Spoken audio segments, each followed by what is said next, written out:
तीर्थंकर अरहंत प्रभु वीतराग भगवान स्वीकारो मेरी वंदना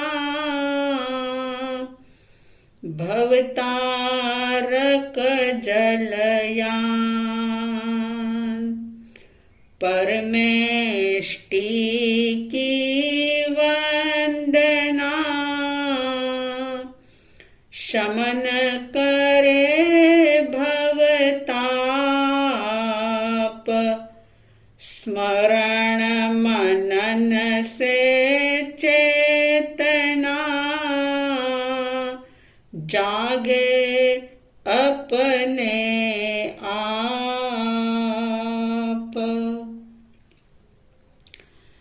श्रद्धालु जिज्ञासु श्रोताओं, पर्वाधिराज पर्युषण पर्व का 7वां दिवस प्रारंभ हुआ। इस पर्व की साध्वी द्वय की तरफ से आप सभी को हार्दिक हार्दिक बधाई और तहे दिल से मंगल कामना कि ये जो 2 दिन बचे हुए हैं इसमें ज्यादा से ज्यादा आप अपना आत्मनिरीक्षण करें, अपने आप को जानने का पुरुषार्थ करें, प्रयास करें और कर्म की निर्जरा करते हुए मोक्ष मार्गी बने। इन पवित्र दिवसों में चिंतामणि रत्न के समान, पारसमणि के समान ये अंतगढ़ सूत्र पारसमणि जो शायद आपने हमने देखी तो नहीं, लेकिन उसके बारे में ये जरूर सुना हुआ है कि पारसमणि जिस लोहे को छू जाती है उसको सोना बना देती है, मगर शर्त यह है कि साफ सुथरा लोहा हो, लोहे का स्पर्श जरूरी है। मैं ये समझती हूं कि ये अंतगढ़ सूत्र, ये प्रभु की वाणी और इसमें वर्णित उन मोक्षगामी आत्माओं की साधना अगर जरा सी भी हमें छू जाए, अगर हमारा मन इसका स्पर्श कर ले तो सचमुच हम भी आत्मा से परमात्मा बन सकते हैं, क्योंकि भीतर के परमात्मा तत्व को प्रकट करने के लिए ज्ञान के विस्तार की आवश्यकता नहीं होती, लेकिन ज्ञान की गहराई की जरूरत होती है। पुरुषार्थ करें, प्रयास करें और इन भव्य आत्माओं का वर्णन सुनकर के अपने जीवन का अवलोकन करें कि हम कहाँ खड़े हैं और हमें कहाँ पहुंचना है। अपना लक्ष्य निर्धारित करें, दूरदृष्टा बने और अनंत काल जो सुखमय बन सकता है उसके लिए प्रयास करें। आइए अंतगढ़ सूत्र प्रारंभ करते हैं। 6ठे वर्ग के 3 अध्ययन आपने सुने थे। 4थे अध्ययन में जम्बू स्वामी जी के पूछने पर सुधर्मा स्वामी जी कहते हैं कि हे जम्बू, राजगृह नाम का नगर था उस समय में, गुणशीलक नाम का उद्यान था, श्रेणिक नाम के राजा राज्य कर रहे थे और उसी नगर में काश्यप नाम के एक गाथापति रहते थे। उन्होंने भी परमात्मा की वाणी को सुना, वैराग्य आया, दीक्षा ली, 16 वर्ष तक संयम पर्याय का पालन किया और अंत में विपुलगिरी पर्वत पर सल्लेखना संथारा करके सिद्ध बुद्ध और मुक्त होते हैं। 5वें अध्ययन में क्षेमक नाम के गाथापति की बात है। ये काकंदी नगरी के रहने वाले थे और इन्होंने भी भगवान महावीर के संदेश को सुना, उपदेश को सुना, दीक्षा ली, 16 वर्ष तक संयम पर्याय का पालन किया और ये भी विपुलगिरी पर्वत पर सिद्ध बुद्ध और मुक्त होते हैं। इसी तरह से 6ठे अध्ययन में धृतिधर नाम के गाथापति का वर्णन है। ये भी काकंदी नगरी के रहने वाले थे और इन्होंने भी भगवान के उपदेश को सुनकर के संयम अंगीकार किया, 16 वर्ष तक दीक्षा का पर्याय का पालन किया और अंत में सल्लेखना संथारा करके विपुलगिरी पर्वत पर सिद्ध बुद्ध और मुक्त होते हैं। 7वें अध्ययन के अंदर कैलाश नाम के गाथापति का चरित्र है। ये साकेत नगरी के निवासी थे और इन्होंने भी प्रभु की वाणी को सुना, धारण किया, अपने आप को जगाया, दीक्षा ग्रहण की, 12 वर्ष तक दीक्षा का पालन किया और अंत में विपुलगिरी पर्वत पर सल्लेखना संथारा करके सिद्ध बुद्ध और मुक्त होते हैं। 8वें अध्ययन के अंदर हरिचंदन नाम के गाथापति की बात आती है। ये साकेत नगरी के निवासी थे और इन्होंने भी प्रभु के चरणों में अपने आप को समर्पित किया, 12 वर्ष तक तप संयम का पालन किया और अंत में विपुलगिरी पर्वत पर सल्लेखना संथारा करके ये भी सिद्ध बुद्ध और मुक्त हो जाते हैं। 9वें अध्ययन के अंदर वारवत्तक नाम के गाथापति की बात आती है। ये राजगृह नगर के निवासी थे और इन्होंने भी भगवान महावीर के आत्मबोध को सुनकर के दीक्षा ग्रहण की, 12 वर्ष तक इन्होंने दीक्षा पर्याय का पालन किया और ये भी अंत में विपुलगिरी पर्वत पर सल्लेखना संथारा करके सिद्ध बुद्ध और मुक्त होते हैं। 10वें अध्ययन में सुदर्शन नाम के गाथापति की बात आती है। ये वाणिज्य ग्राम के निवासी थे और इनके गांव के बाहर द्युति पलाश नाम का उद्यान था और जब भगवान वहां पर पधारते हैं तो वहां पर इन्होंने प्रभु के उपदेश को, उनकी दिव्य ध्वनि को सुना और दीक्षा लेकर के सिर्फ और सिर्फ 5 वर्ष तक ही दीक्षा पर्याय का पालन किया और अंत में सल्लेखना संथारा करके विपुलगिरी पर्वत पर ये भी सिद्ध अवस्था को प्राप्त करते हैं। 11वें अध्ययन के अंदर पूर्णभद्र गाथापति की बात है। ये वाणिज्य ग्राम के रहने वाले थे। भगवान के पास इन्होंने भी दीक्षा ली, सिर्फ 5 वर्ष दीक्षा पर्याय का पालन किया, यानी सिर्फ 5 वर्षों में अपने लक्ष्य को इन्होंने साध लिया और विपुलगिरी पर्वत पर ये भी सिद्ध बुद्ध और मुक्त हो जाते हैं।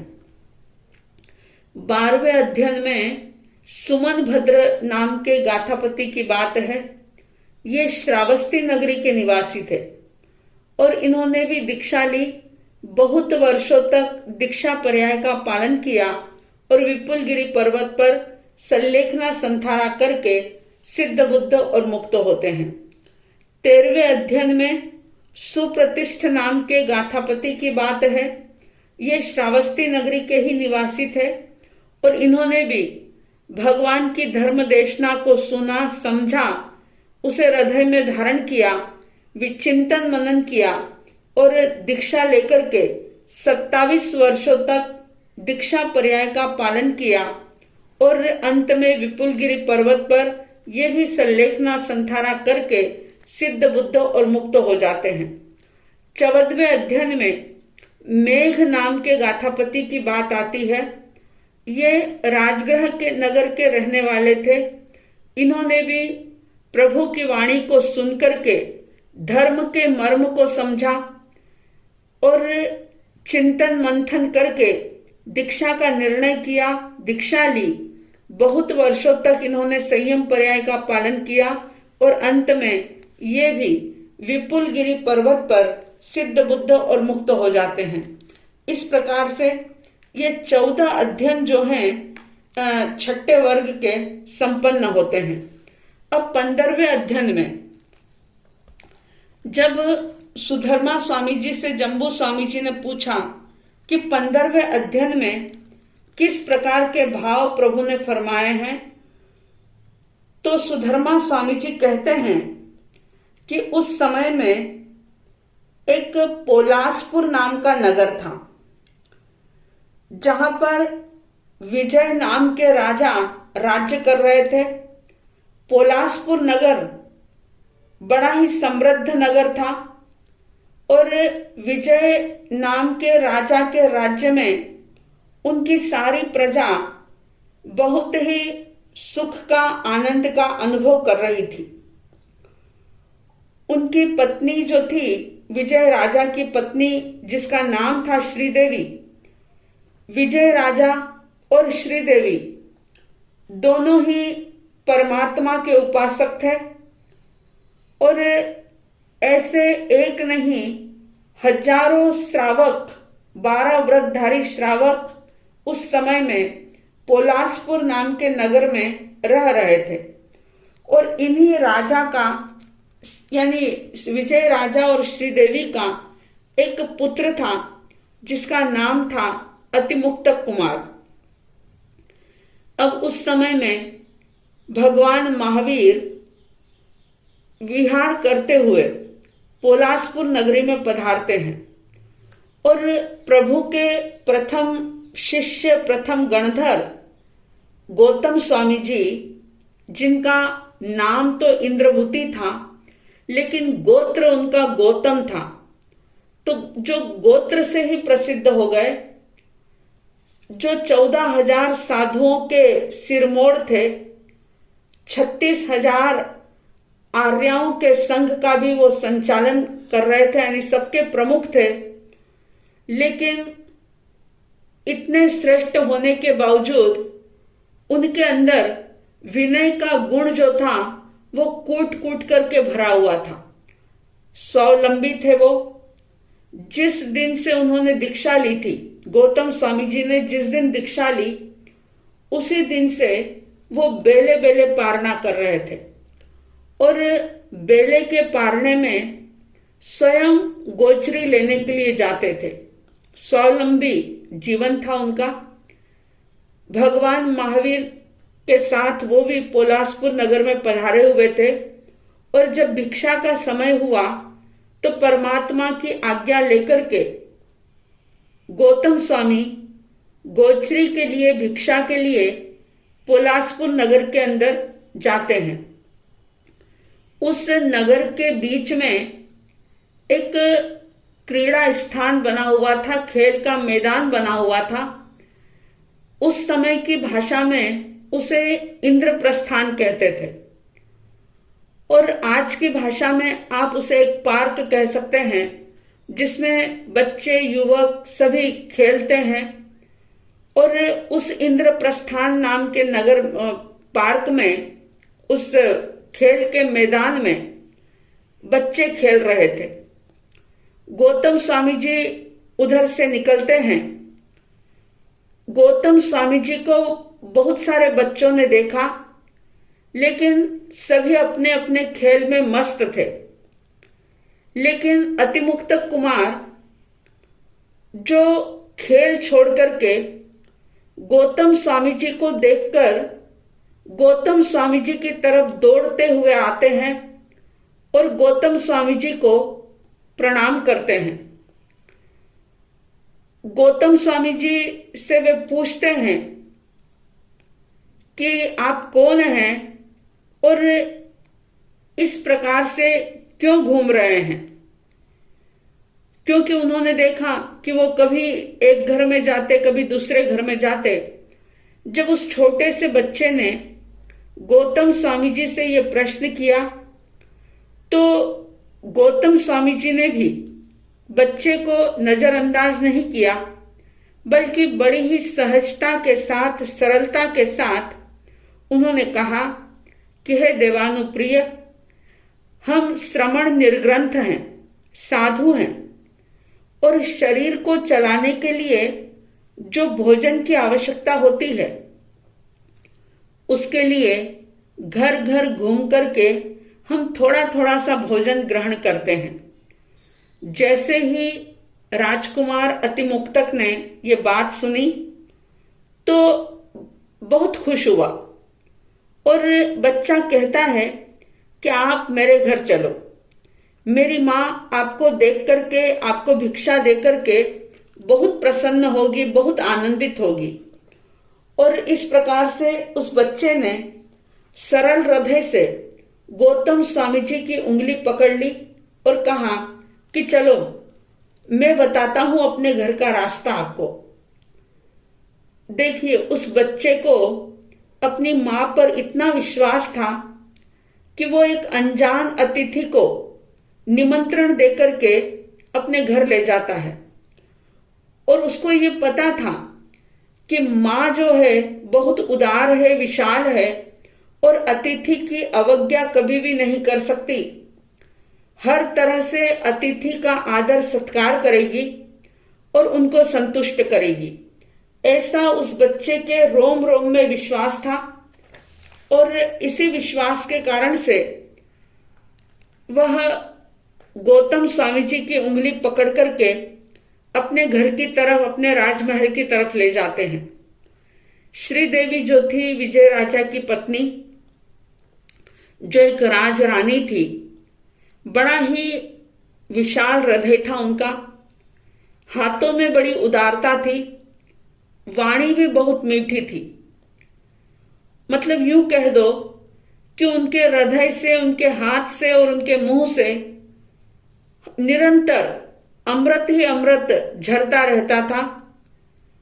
अब जब माता पिता इस प्रकार से हों तो भला बच्चों में वो गुण माता पिता को देख करके अपने आप ही आ जाते हैं। जैसे ही अपने लाडले बेटे के साथ गौतम स्वामी जी को आते हुए देखा और ये देखा कि बेटा गौतम स्वामी जी की उंगली पकड़ करके आ रहा है, तो श्रीदेवी का हृदय गदगद हो जाता है, खुशी से आंखें भीग जाती है और हर्षातिरेक में वो अपने स्थान से उठती है, गौतम स्वामी जी के सामने जाती है, 3 बार विधिवत उनको वंदना करती है और फिर अपने रसोई घर की तरफ उनको लेकर के आती है। जो भी शुद्ध सात्विक आहार बना हुआ था, भोजन था, बड़ी भक्ति के साथ गौतम स्वामी जी को देती है, बहराती है। गौतम स्वामी जी जब वो गोचरी ले लेते हैं और वापस जाने लगे तो वो उनको अपने द्वार तक छोड़ने के लिए भी आती है। बच्चा सारी चीजें देख रहा था। 1 सेकंड वो रुकता है, लेकिन दूसरे ही पल वह एकदम से गौतम स्वामी जी से पूछता है कि आप कहाँ रहते हो। गौतम स्वामी जी ने जवाब दिया कि हे देवानुप्रिय, मेरे धर्माचार्य, मेरे धर्मगुरु, जिनसे मैंने ज्ञान पाया है, जो धर्म नेता हैं, धर्म का प्रवर्तन करने वाले हैं, ऐसे भगवान महावीर स्वामी जी के पास में रहता हूं, मैं उन्हीं का शिष्य हूं। और ऐसा सुनकर के बच्चा कहता है कि क्या मैं भी आपके साथ चल सकता हूं, क्या मैं भी धर्मगुरु के दर्शन कर सकता हूं। गौतम स्वामी जी ने कहा कि जैसा तुम्हें ठीक लगे वैसा करो। अब गौतम स्वामी जी के साथ अतिमुक्तक कुमार भी भगवान महावीर स्वामी जी के पास पहुंचते हैं, उनको वंदन करते हैं और वहां पर बैठ जाते हैं। भगवान के उपदेश को बच्चा पूरी एकाग्रता के साथ श्रवण करता है। उस समय में कोई परिषदा, कोई श्रोता थे नहीं।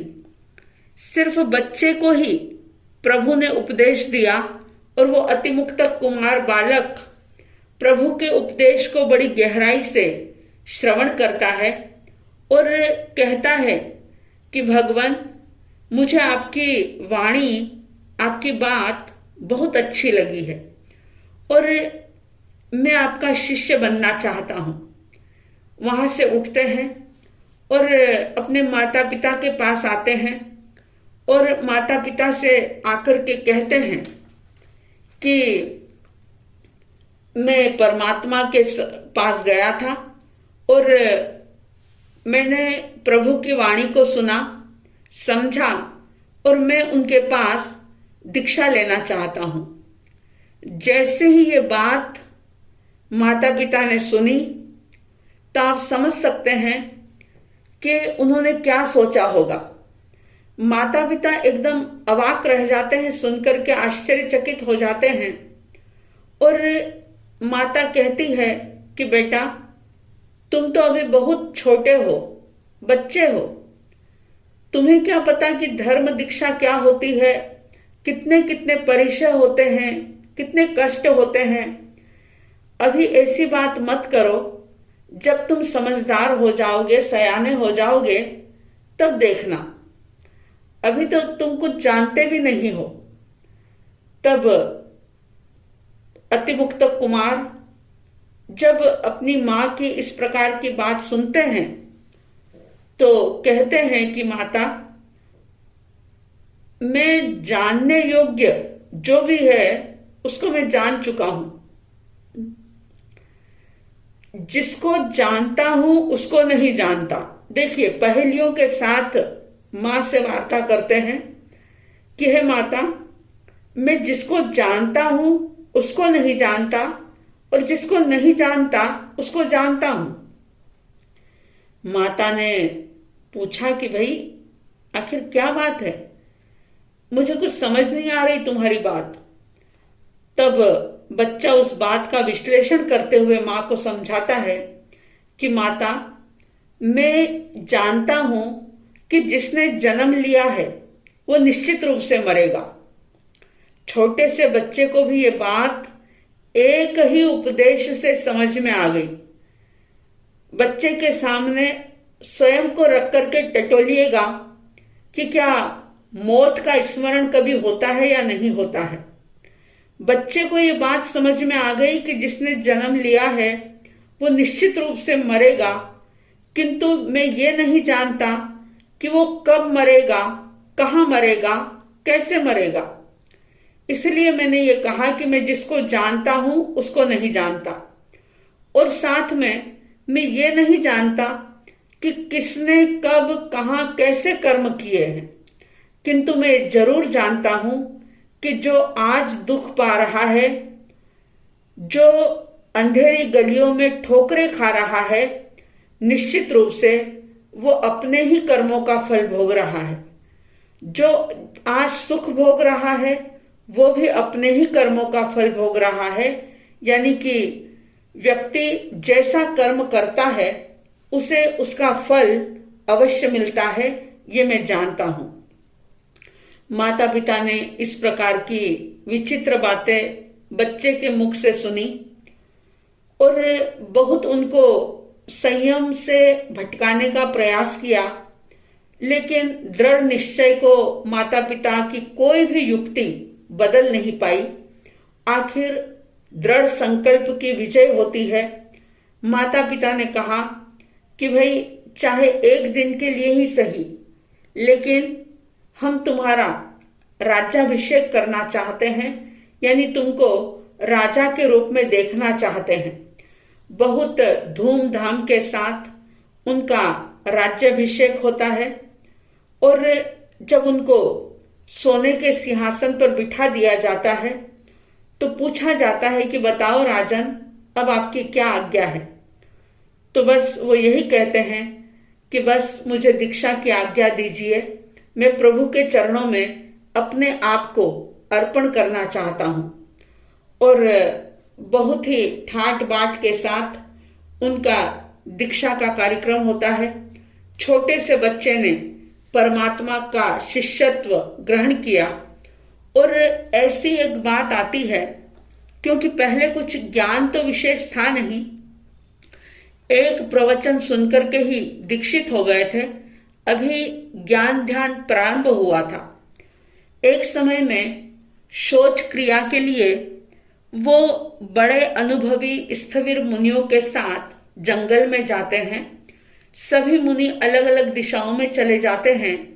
छोटा सा बच्चा, वह बाल मुनि, अति मुक्त मुनि, जो शारीरिक क्रिया से निवृत्त होकर के जल्दी लौट आते हैं और बाकी मुनियों का इंतजार करते एक स्थान पर बैठ जाते हैं।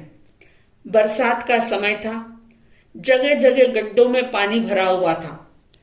चाहे दीक्षा ले ली, लेकिन बाल सुलभ चेष्टा जो थी वो संस्कार जागृत होते हैं। और उन्होंने देखा कि एक जगह पानी भरा हुआ है, आसपास मिट्टी की पाल बांध दी और जो उनके पास छोटा सा पात्र था उस पात्र को पानी में छोड़ दिया। लकड़ी का पात्र पानी में तिर रहा था और बच्चा अटखेलियां करते हुए, नाचते हुए प्रसन्न हो रहा था कि देखो मेरी नाव तिर रही है, मेरी नाव तिर रही है। अब बच्चा तो खेल रहा था, लेकिन जब बड़े स्थविर मुनि वहां पर आते हैं और उनको भी वो बाल मुनि खुश होकर के कहते हैं कि देखो देखो मेरी नाव तिर रही है, मेरी नाव तिर रही है। स्थविर मुनि जो थे वो बच्चे को डांटते हैं, फटकार लगाते हैं कि ये क्या कर रहे हो, इतने अपकाय जीवों की तुमने हिंसा की, तुम पाप के भागी बने हो। जैसे ये बात अतिमुक्तक मुनि ने सुनी, एकदम से वो सहम जाते हैं, डर जाते हैं और कुछ मुनिराज उनको कहते हैं कि चलो अब प्रभु के पास चलो, उनसे तुम्हारी शिकायत करेंगे और तुमको डांट पड़ेगी। डरता सहमता हुआ बाल मुनि अतिमुक्तक प्रभु के चरणों में पहुंचते हैं। प्रभु ने तो अपने ज्ञान से सब कुछ जाना हुआ था, देखा हुआ था। उन्होंने कहा कि प्रायश्चित का अधिकारी ये बाल मुनि नहीं बल्कि तुम हो, क्योंकि ये तो इसी जन्म में मुक्त होने वाली चरम शरीरी आत्मा है। तुमने इनकी अवहेलना की है। इन्होंने चाहे पाप रूप में क्रिया की, यानी दिखने में जो आ रहा था वो ऐसा लग रहा था कि जैसे कच्चे पानी के अंदर पात्र को छोड़ा है तो बहुत बड़ा पाप कर रहा है ये साधु। मगर इनके भाव जो थे वो बहुत ही सरल थे, सहज थे और इनके भावों में ऐसी धारा बह रही थी कि जैसे ये पात्र नाव जैसा तिर रहा है, ऐसे ही मेरी ये आत्मा भी इस संसार से पार हो जाएगी। इसलिए उन्होंने स्थविर मुनियों को कहा कि पाप का प्रायश्चित का अधिकारी तुम स्वयं हो, ये मुनि नहीं। वे स्थविर मुनि प्रभु की बात को सुनकर के प्रायश्चित करते हैं, आलोचना करते हैं और ये संकल्प करते हैं कि बाहर की क्रिया से किसी को भी जज कभी नहीं करना चाहिए। भीतर के भावों का महत्व होता है। पता नहीं किसके मन में किस प्रकार के भाव चल रहे हैं। इस प्रसंग को सुनकर के आप भी अपने जीवन में एक नियम अवश्य बनाएं कि कभी भी किसी भी साधु भगवंतों की बाहर की क्रिया को देख करके उनकी निंदा बुराई नहीं करेंगे। इस प्रकार का संकल्प अवश्य ग्रहण करें। अतिमुक्तक मुनि जिन्होंने 11 अंगों का अध्ययन किया था और बहुत वर्षों तक श्रवण पर्याय का पालन किया, जीवन में अनेक प्रकार की तपश्चर्याएं की और गुण रत्न संवत्सर नाम का तप भी किया और अंत में संलेखना संधारा करके ये भी विपुलगिरी पर्वत पर सिद्ध बुद्ध और मुक्त होते हैं। इस प्रकार आपने देखा कि इस अंतगढ़ सूत्र में राजकुमारों का भी वर्णन है, राजरानियों का भी वर्णन है और बुजुर्ग व्यक्तियों की भी बात है जिन्होंने अंतिम समय में साधना करके अपने जीवन को संवारा था, और बच्चों का भी वर्णन है। यानी कि सभी प्रकार की उम्र वाले साधक का वर्णन, साधकों का चरित्र इस अंतगढ़ सूत्र के अंदर बताया है। तो कभी भी अपनी उम्र को बीच में ना लाएं कि अभी तो हम छोटे हैं, अभी तो हम बुजुर्ग हैं, अभी तो हम प्रौढ़ हैं, हम साधना नहीं कर सकते। साधना किसी भी उम्र में की जा सकती है। तो ये 15वां अध्ययन संपन्न होता है। इसी छठे वर्ग के 16वें अध्ययन में सुधर्मा स्वामी जी कहते हैं कि उस समय में वाराणसी नाम की नगरी थी और वहां पर काम महावन नाम का उद्यान था। अलक्ष नाम के राजा राज्य कर रहे थे। भगवान महावीर उस काम महावन उद्यान में पधारते हैं। सारे लोग प्रभु को वंदन करने के लिए, दर्शन करने के लिए जाते हैं, और अलक्ष राजा जो थे वो भी परमात्मा के दर्शन वंदन करने के लिए गए, और वंदन करने के बाद प्रभु की सेवा में बैठते हैं। भगवान ने धर्म उपदेश दिया, और धर्म उपदेश को सुनकर के अलक्ष राजा के हृदय में वैराग्य जागृत होता है। संसार असार नजर आता है, काम भोग में रस खत्म हो जाता है, और स्व की पहचान होती है। दीक्षा लेते हैं। दीक्षा लेने के बाद उन्होंने 11 अंगों का अध्ययन किया। बहुत वर्षों तक दीक्षा पर्याय का पालन किया, और अंत में विपुलगिरी पर्वत पर वे भी सिद्ध बुद्ध और मुक्त होते हैं।